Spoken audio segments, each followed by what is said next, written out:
everyone, this is Big King Tars. It's been a while since I've uploaded a video, but I'm back now and it's time to get back to work. Today I want to take a look at the Masterverse 40th Anniversary He-Man. 2022 marked the 40th anniversary of the Masters of the Universe brand. To commemorate this milestone, Mattel released a 2-pack that was an exclusive to San Diego Comic-Con that year.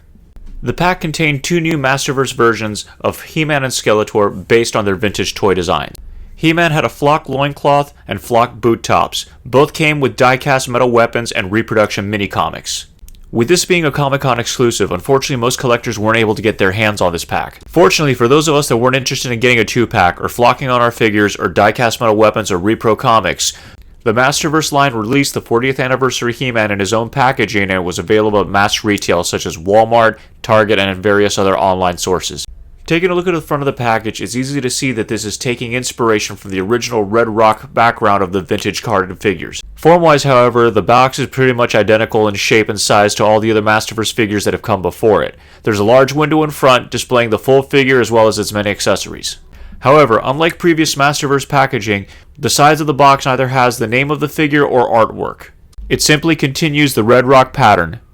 The back of the box features vintage-inspired artwork made by Nate Barrich and Roy Juarez, and it doesn't feature a cross-sell like previous other Masterverse figures. Since this review, though, is about the figure and not the box, let's get this open.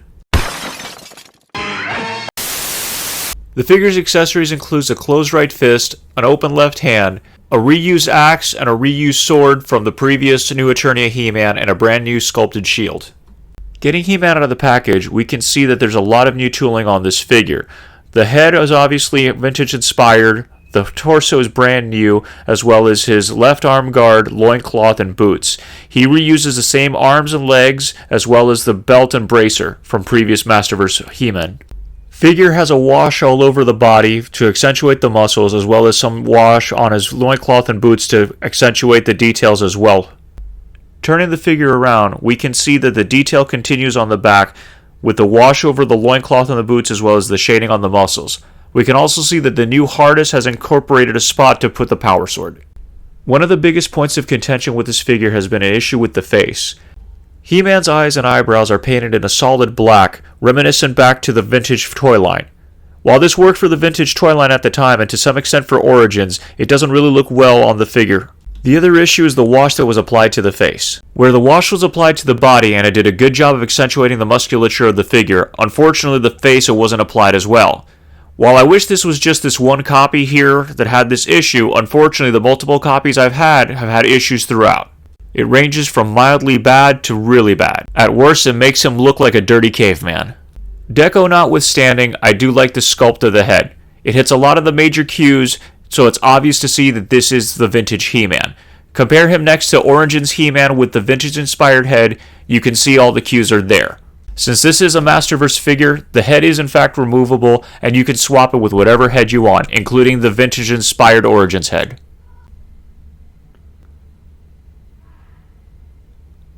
He-Man comes packed with a power sword that's a reuse of the New Eternia He-Man power sword and was also used for the New Eternia Battle Armor He-Man. This sword, however, comes cast in a flat gray plastic, has no paint on the handle, and isn't metallic. He also comes with a battle axe that's also a reuse from the New Eternia He-Man and the New Eternia Battle Armor He-Man as well, also cast in a gray plastic that has no other details. He-Man also comes with a shield that's a new mold based on the vintage design. It's flatter and not domed like the original Masterverse He-Man release. The underside of the shield shows that it has a handle on which the figure can grapple onto, as opposed to the original shield design and many other shields that use the same design that simply slip over.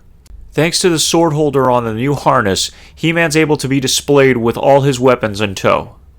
The figure stands at just a little over 7 inches in height, which is on par for the rest of the Masterverse line. Sometimes to know where you're going, you have to know where you've been. So let's take a look at the 40th anniversary He-Man alongside other He-Man figures that have come before and after.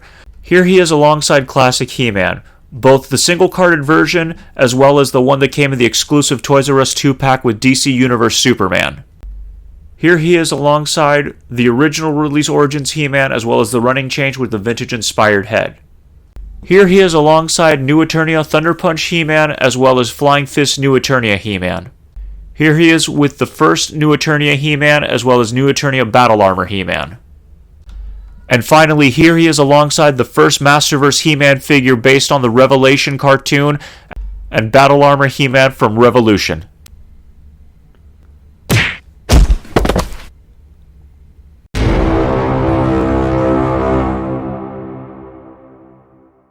Another issue that people have taken with this figure is the chest sculpt. Due to the placement of the articulation point for the torso rocker joint, it makes the pecs look very unsettling. Had the sculpt on the top part of the torso gone just a little bit lower beyond the pectoral muscles, this probably wouldn't look as bad. Unfortunately, it is what it is. Comparing him to the torso on the previous Masterverse figures, as well as the new torso that started with Battle Armor He-Man, you could see that the little bit of plastic that goes beneath the pectoral muscles makes a big difference. If you never plan on displaying him without his harness, it's actually really not a problem.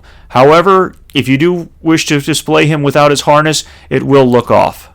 And now for articulation. Head swivels and rotates on a ball peg. Shoulders swing on a hinge and they rotate. Arms rotate at the biceps. We have double jointed elbows. Wrists rotate 360 degrees and they swivel on a hinge. Upper torso rocks side to side and back and forth. Waist has 360 degree rotation.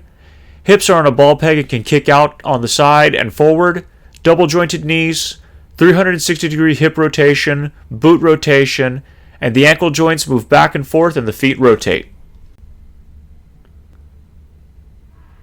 Like all other Masterverse figures, hands are interchangeable. Right gripping hand comes off and you can put on a brand new fist, and the left hand comes off and you can put on the open left hand. Also, the wrist guard on the left arm is also removable, while on the right arm, the cuff is a separate piece, but it's glued in place.